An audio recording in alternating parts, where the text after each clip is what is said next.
I looked around upon the world, and saw that it was shadowed by sorrow and scorched by the fierce fires of suffering.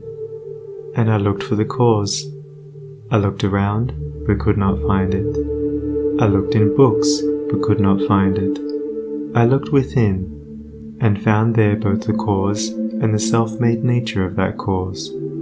I looked again, and deeper, and found the remedy.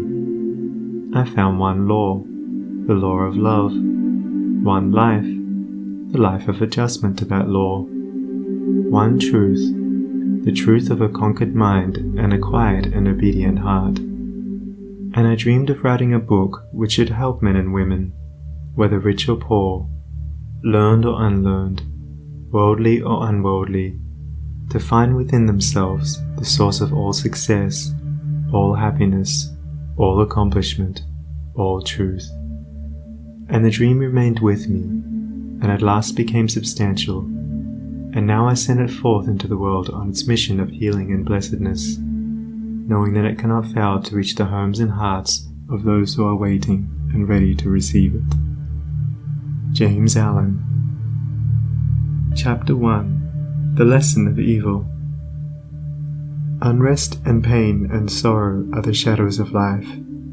There is no heart in all the world that has not felt the sting of pain. No mind has not been tossed upon the dark waters of trouble. No eye that has not wept the hot blinding tears of unspeakable anguish. There is no household where the great destroyers, disease and death, have not entered, severing heart from heart, and casting over all the dark pall of sorrow. In the strong and apparently indestructible meshes of evil, all are more or less fast caught, and pain, unhappiness, and misfortune wait upon mankind. With the object of escaping, or in some way mitigating this overshadowing gloom, men and women rush blindly into innumerable devices, pathways by which they fondly hope to enter into a happiness which will not pass away. Such are the drunkard and the harlot, who revel in sensual excitements. Such is the exclusive aesthete, who shuts himself out from the sorrows of the world, and surrounds himself with innovating luxuries. Such is he who thirsts for wealth or fame, and subordinates all things to the achievement of that object. And such are they who seek consolidation in the performance of religious rites. And to all the happiness sought seems to come, and the soul, for a time, is lulled into a sweet security and an intoxicating forgetfulness of the existence of evil. But the day of disease comes at last, or some great sorrow, temptation, or misfortune breaks suddenly in on the unfortified soul, and the fabric of its fancied happiness is torn to shreds. So over the head of every personal joy hangs the Damocletian sword of pain, ready, at any moment, to fall and crush the soul of him who is unprotected by knowledge. The child cries to be a man or woman. The man and woman sigh for the lost felicity of childhood. The poor man chafes under the chains of poverty by which he is bound, and the rich man often lives in fear of poverty, or scours the world in search of an elusive shadow he calls happiness.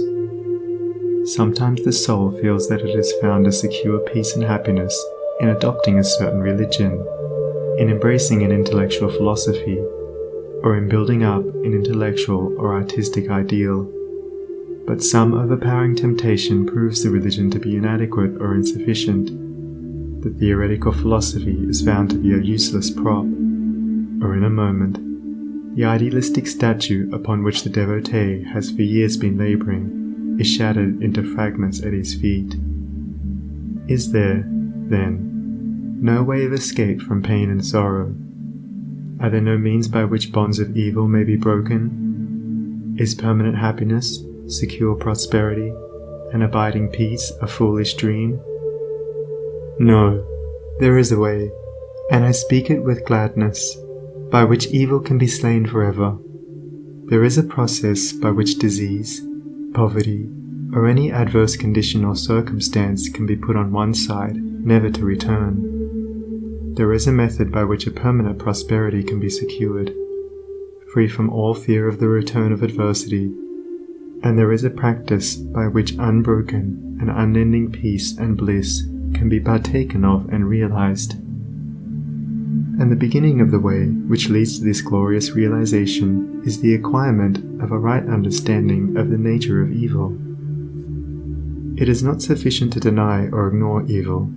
It must be understood. It is not enough to pray to God to remove the evil. You must find out why it is there and what lesson it has for you. It is of no avail to fret and fume and chafe at the chains which bind you.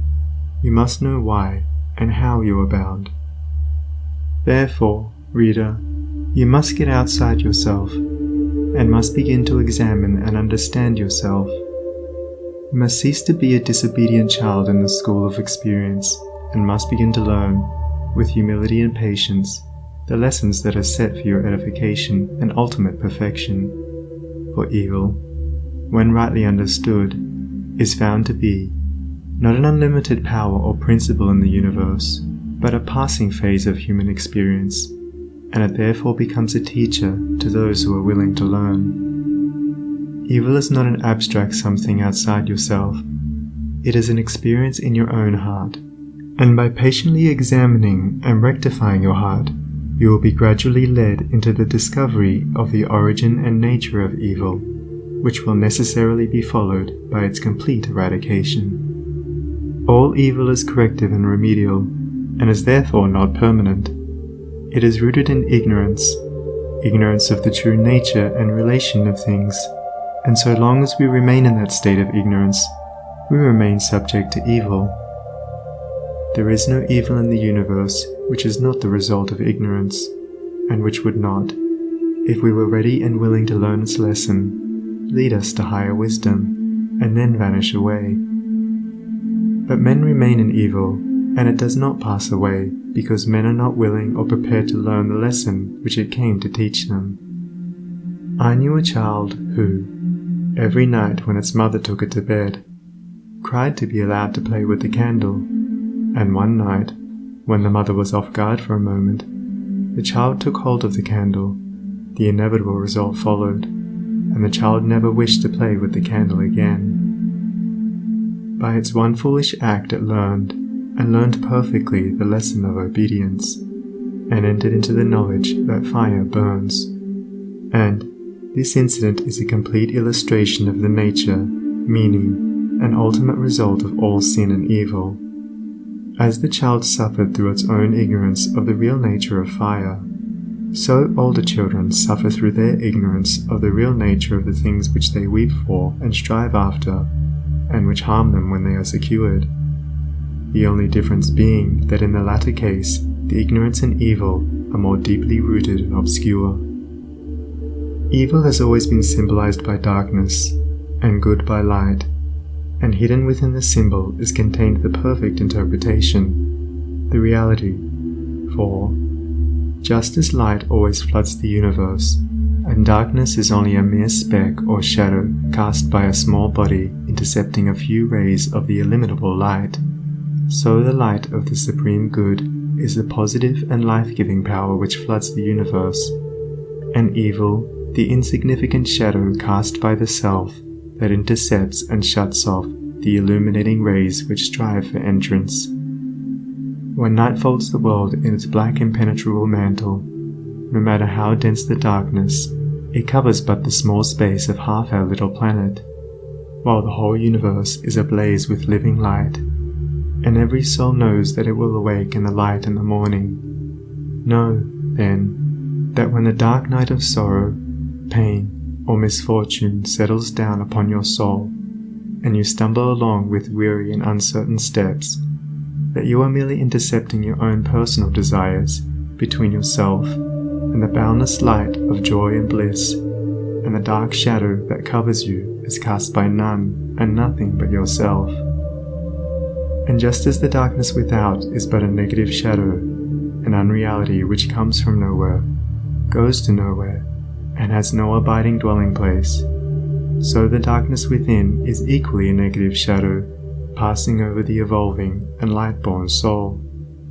But, I fancy I hear someone say, Why pass through the darkness of evil at all? Because, by ignorance, you have chosen to do so, and because, by doing so, you may understand both good and evil, and may more appreciate the light by having passed through the darkness. As evil is the direct outcome of ignorance, so, when the lessons of evil are fully learned, ignorance passes away, and wisdom takes its place. But as a disobedient child refuses to learn its lessons at school, so it is possible to refuse to learn the lessons of experience, and thus remain in continual darkness, and to suffer continually recurring punishments in the form of disease, disappointment, and sorrow. He, therefore, who would shake himself free of the evil which encompasses him, must be willing and ready to learn, and must be prepared to undergo that disciplinary process without which no grain of wisdom or abiding happiness and peace can be secured. A man may shut himself up in a dark room, and deny that the light exists, but it is everywhere without, and darkness exists only in his own little room. So you may shut out the light of truth, or you may begin to pull down the walls of prejudice, self-seeking, and error which you have built around yourself, and so let in the glorious and omnipresent light. By earnest self-examination, strive to realize, and not merely hold as a theory, that evil is a passing phase, a self-created shadow, that all your pains, sorrows, and misfortunes have come to you by a process of undeviating and absolutely perfect law, have come to you because you deserve and require them, and that by first enduring, and then understanding them, you may be made stronger, wiser, nobler. When you have fully entered into this realization, you will be in a position to mold your own circumstances, to transmute all evil into good, and to weave, with a master hand, the fabric of your destiny. What of the night, O watchman, seest thou yet? The glimmering dawn upon the mountain heights, the golden herald of the light of lights. Are his fair feet upon the hilltop set? Cometh he yet to chase away the gloom, and with it all the demons of the night? Strike yet his darting rays upon thy sight? Hearest thou his voice, the sound of error's doom? The morning cometh, lover of the light. Even now he gilds with gold the mountain's brow. Dimly I see the path whereon even now his shining feet are set toward the night. Darkness shall pass away, and all the things that love the darkness and that hate the light shall disappear forever with the night. Rejoice, for thus the speeding herald sings. End of foreword in Chapter 1. Recording by Sonnie Abdalla.